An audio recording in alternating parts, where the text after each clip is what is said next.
Sa Port Nabaga po namin siya nabili. Sarap! Guys, alam niyo, wag kayong papaano sa fish cake. Ang mahal nito, yung 4 lang ata o 5 sheets niya na ganyan. Parang papel lang. 175! Tapos yung lasa niya, di pa kinuwar down the ano. Tapos yung lasa niya, guys, lasang ano lang siya, kikiam. Hey everyone! Welcome back to another vlog! And today, kakatapos lang guys ng mukbang namin. And pupunta tayo ngayon ng Rosario, magpapa-car wash, kukuha ng pera.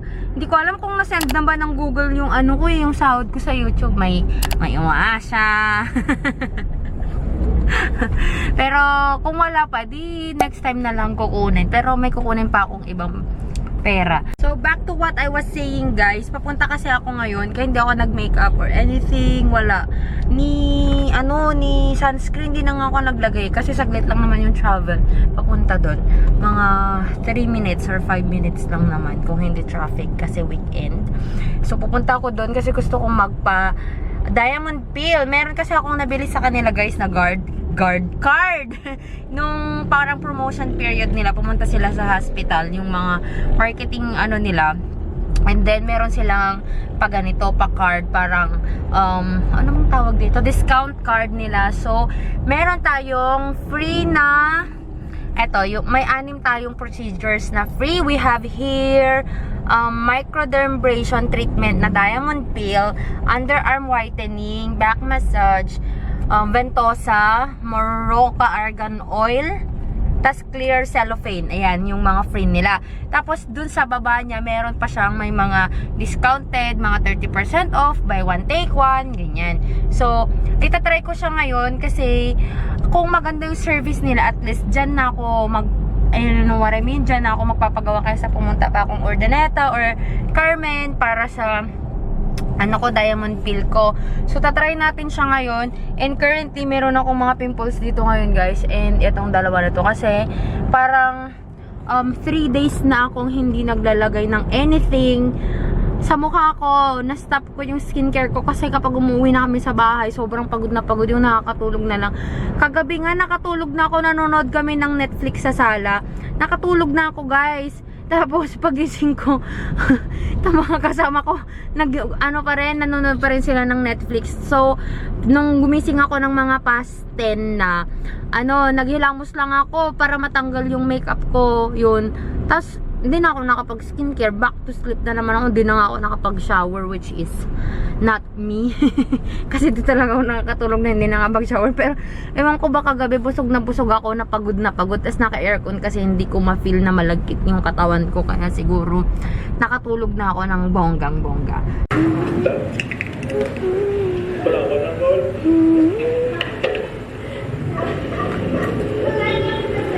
Hala, yung cellphone ko naiwan.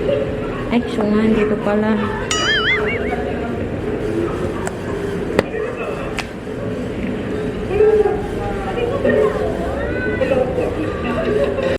Ayan po guys, nagbibilangan na po ng pera. Pumapobre na ang ating madam at sir. Hindi pa naman na magagasto to eh. Oo. May Singapore dollar ako, palitan mo. Ano yan? Magkano? Sabi ko kasi sa'yo, ito yung pambabayad ko sana sa'yo ng sapatos eh. Oh, sige, palitan mo na lang.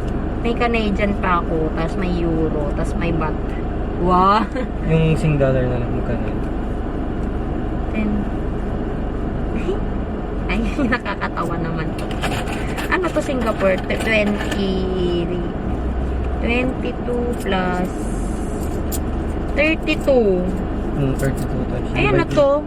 Ay, Canada. Oh God. Yung pera ng Canada tsaka Singapore, halos parehas. Parang parehas silang plastic lang. Oh?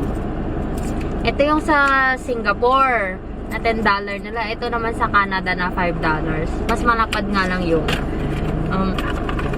mutot ka de! Wala nang may kasalanan ngayon dito. Wala si Peanut. Kunin mas. Singapore dollar. 50 na yung palit na yung Singapore dollar pag dito sa Pilipinas. Pag bibilhin mo. Wag na, para may pera ako. Pag pumunta ako dun, na ano, may barya ako. Malay mo, andun ako sa birthday mo.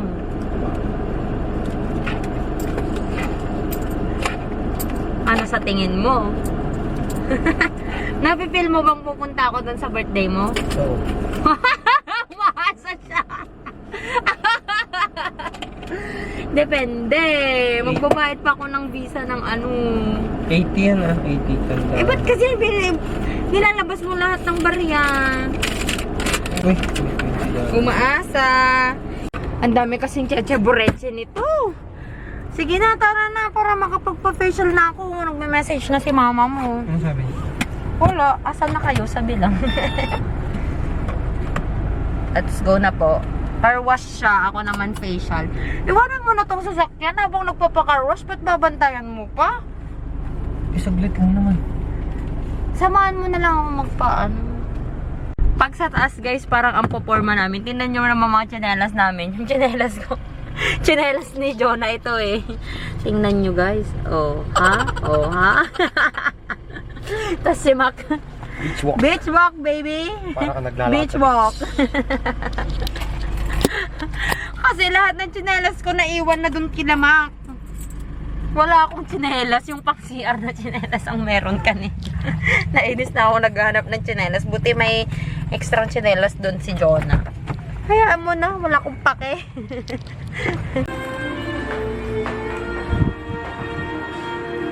Pero antok na ako. Wala pa. Hindi ka nag-zoom. Sinuzum mo lahat.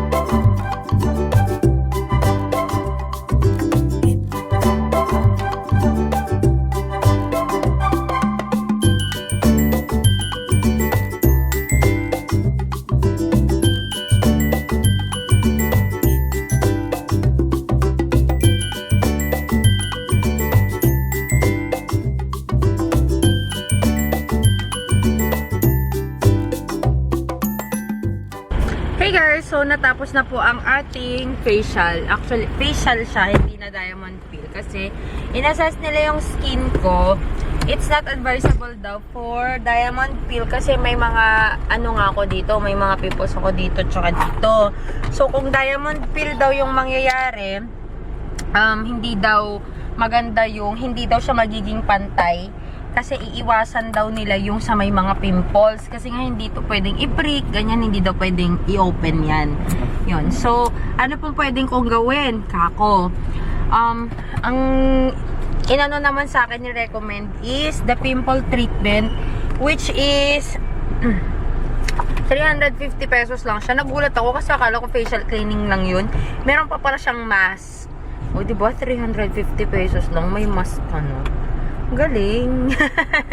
Ayun guys. So, yung review ko, mamaya na lang siguro. Or, matagal ba tayo kasi magpapa-car wash pa kami guys. Papunta na kasi kami sa may car wash area. So, hindi ko na siya masasabi. Maingay doon. Sasabihin ko na lang mamaya pag pauwi na tayo, no? Pag pauwi na lang kami guys. Nung ko sasabihin yung review ko about the performance of the person who did my pimple treatment, Churva, facial cleaning. Papa-car wash muna kami guys. Mamaya na yung review natin sa ating sa ating facial. Loob at labas. Kaya to, andito nilabas niya lahat ng gamit namin. Ang galing-galing ni sir. Ayun na nga guys. So sasabihin ko na po yung review ko about pinapara tayo ng bata. About my experience sa Mel Nature's Spa and Salon. Ayan. So unang napansin ko is yung kamay nung gumawa sa akin, mabango. Kasi alam mo ba, the first time na nagpa-facial ako noon dun sa isang sikat na na basta sa sikat na ganon. Kay D. Amoy ma-fishy yung kamay niya, amoy tinola. Sabi ko siguro ganito yung amoy ng kamay kasi nga may mask kasi sila na seaweed mask. Sabi ko siguro ganun, pero hindi. Hindi pala nung sumunod na experience ko, siya lang talaga yung amoy ganun. So si ate na gumawa sa akin, hindi ko alam anong pangalan niya, nakalimutan kong tanungin. Her hands are so mabango. Ayan. So pangalawa na napansin ko guys, siya lang yung gumawa sa akin. Ever since na na-try ko na magpa facial cleaning, siya yung pinakamagaan ang kamay talaga. Hindi ko alam kasi yung iba, super duper diin talaga. Yung pala makukuha mo naman pala yung kailangan mong kunin sa mga panahon na na hindi mo naman kailangang i-murder yung skin ko. Kaya nga lumabas ako, diba hindi masyadong red na red yung mukha ko. And then, sinabi niya sa akin na hindi daw niya pwedeng galawin tong dalawang to kasi hindi naman sila open, so hindi pwedeng buksan, ganyan. Dito medyo masakit. Ina-expect ko na talaga na masakit kasi sa ilong kasi talaga ako dati nasasaktan, ganyan. Tsaka sabi din kasi parang dito ata yung sensitive part. Tsaka dito kasi sa cheeks ko wala siya masyadong kinuha, konti lang, more on the foreheads, tsaka dito. Ayun guys, sa ilong ko dito sa side na to okay pa, hindi tolerable ko pa yung pain niya, pero dito kasi parang pag ginagano niya, alam ko kasi ang dami ko talagang blackheads dito sa part na to. Yun, dun na ako medyo nasaktan. Pero ang ko sa kanya, she is so concerned sa nararamdaman mo. Talaga naman tinatanong kung mainit ba yung steam, ganyan, pag tolerable pa yung steam, o kaya tatanungin pa niya, ma'am, masakit po ba? Okay lang ba yung pain? Ganyan, kapag nagpiprick na siya. Sa akin naman kasi, mataas yung tolerance ko when it comes to pain na ganun. Kasi, syempre, alam ko na parang sa utak ko na ganun nga yung pain. Talaga may pain pag ganun. Pero yung dito talaga kanina napansin niyang gumanon ako. Masakit po ba, ma'am? Medyo naate ako talaga. Kasi daw, medyo manipis siya. Tapos tinanong niya ako, ano daw ba yung ginagamit ko na sabon sa mukha ko. Sinabi ko po yung Beauty Derm po na set. Kaso kasi ilang days kasi po akong hindi nag skincare kako. Kaya nagganito na naman yung skin ko. Wala bang peeling yun, ma'am? Sabi niya kasi may nakikita daw siyang peeling. Dito lang yung nakita niya guys na peeling dito sa ilong ko, banda dito. Sabi ko nung una lang naman siya nagpipil, pero nitong mga super duper micro peeling lang din po, hindi yung major na peeling. Yun. So she's good. I can recommend her. Pero hindi ko alam kung anong pangalan niya, pero dalawa lang naman daw silang gumagawa ng mga facial ganyan kapag doon sa Mel Nature's Spa. So ilalagay ko na lang guys sa kinukuha na ako ng langit sa liwanag, pero naka-zero naman.